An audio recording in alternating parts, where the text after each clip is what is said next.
السلام علیکم و رحمت الله و برکاته. اینجا یک مسئله هست که از ابی حنیفه رحمه الله میپرسند که برای چی حضرت ابی حنیفه رحمه الله وتد گفته میشد، به معنای که میخ یا که گلمیخ برای چی گفته بشید.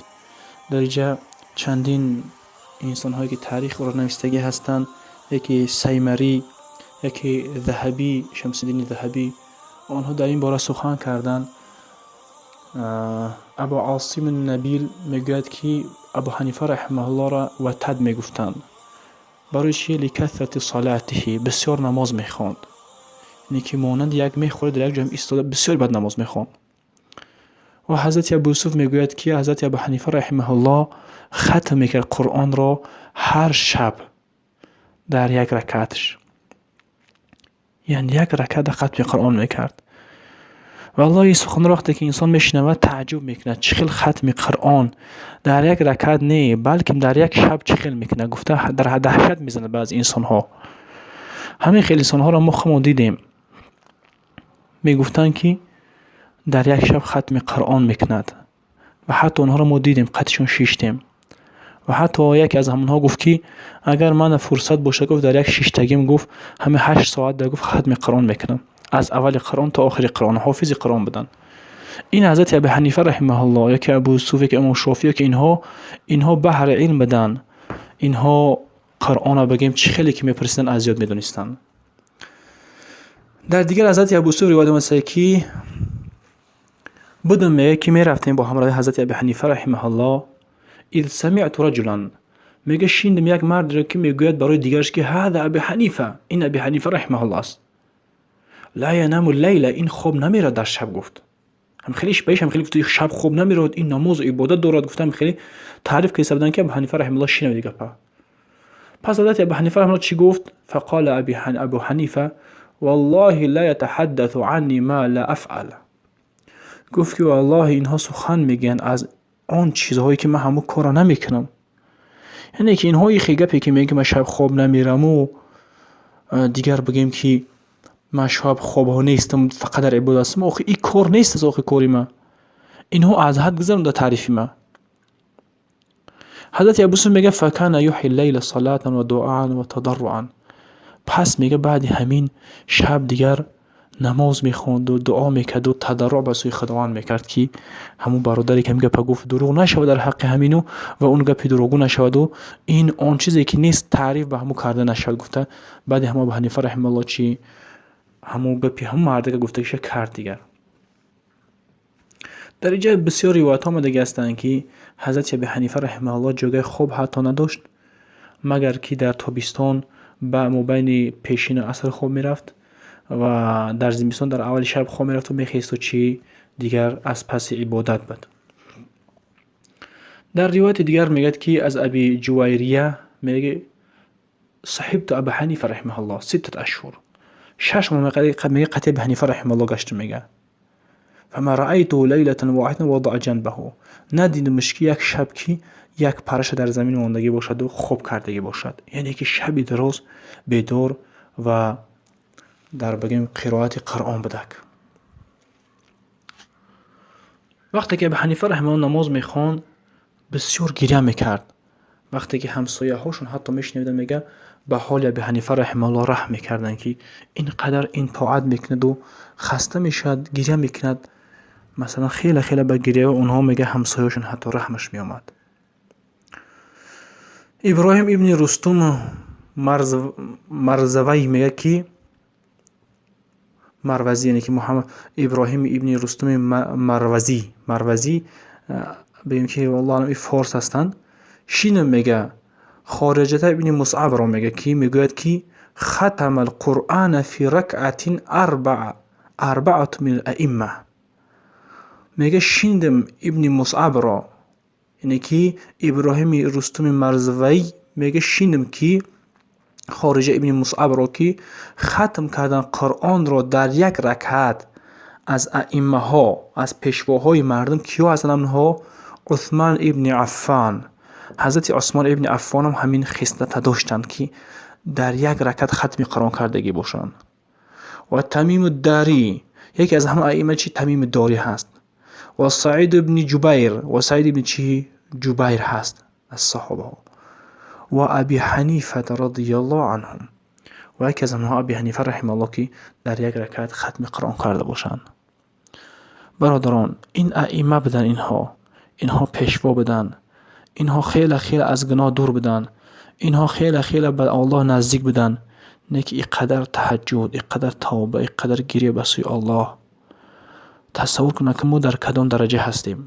ما به طور اولا از این چیزها باید بی‌پروا نباشیم. کمی کم در روز باشد، در شب باشد، در رکعت نفل، در رکعت تهجد خواندن برای هر یک مسلمان ضروری است. در چیزی که در سیرت میارد که صحابه کرام وظیفه داشتن برای خودشون، برای شب و برای روزشون قرآن خواندن وظیفه داشتن. وقتی که همون روز از مثلا در اون جنگ و غزوه ها در اشتباه میکردن که درک نمیکردن که همون را بخونن، میادن پیامبر خدا صلی الله علیه و آله میپرسیدن که ما هم وظیفه‌مون ادا کردن نتونستیم، میتونیم که در همین روز بخونیم همون وظیفه‌مون و این روز وظیفه‌مون یک جای بخونیم؟ پیامبر خدا صلی الله علیه و آله میگفت که بله میشود، یگان باقی ندارد. گفته اجازه چون که ثواب همون روز را میگیریم. گفته تصور کن برای درآمد، برای بگیم که آخرت چون چقدر فکر میکردن. و حاضر امروز باشد ما اگر یگان کار دین داشته باشیم، کار خیر داشته باشیم، میگم 5 وقت اگر نماز میخوندگی باشیم، اگر این همه قش الحمدلله بحث است، همه گپ میگیم، نه که برای آخرتمون برای دنیا باشد. اگر ما نمیگیم که خیلی قش بس بدگیست و که بیا که عبادت کنیم و خیلی کفایت بدگیست، نه که برای کار دین میگیم که بس که همه قشی خیلی که نماز خوند و قرآن خوند و خیلی که شکرانه خدا رنگی و فلانی آدم فاسق نباشم و آخر زیناکار نباشم، همین خیلی میگیم، نه که در حقیقت در کار دنیامون این خیلی نمیگیم. اگر این خیلی بگیم ما کامیاب میشیم. در کار دنیا ما فقط بالا را نگاه میکنیم که چرا او خیلی ماشین و خیلی خونه گرفته تونست و ماشین خریده تونست و ما چی به او برابر نمیشم. تا دمی که ما همه گفته چیز قوت میرسد، ما همه کوشش میکنیم که برابر ما حاصل کنیم. ما نمیگیم که بس اخی فلانی پوچه ندارد، فلانی دست ندارد، فلانی خانه نداره، اصلا فلانی خورده نیفته است، قرض قد خورده زندگی کرده است. بس بدگی سوخی ما همه قدرم الحمدلله بیس کم اک کار ما سبکتر کنم، سستر کنم و یک عبادت میکنم و ما میبرم پگه ایده بس نمیگیم. ما نه که در کار دنیا کفایت است میگیم، بس است. برادران علما یک قاعده دارن، میگه شما فقط در کار خیر، در کار نیک دائما بالا را نگاه کنین.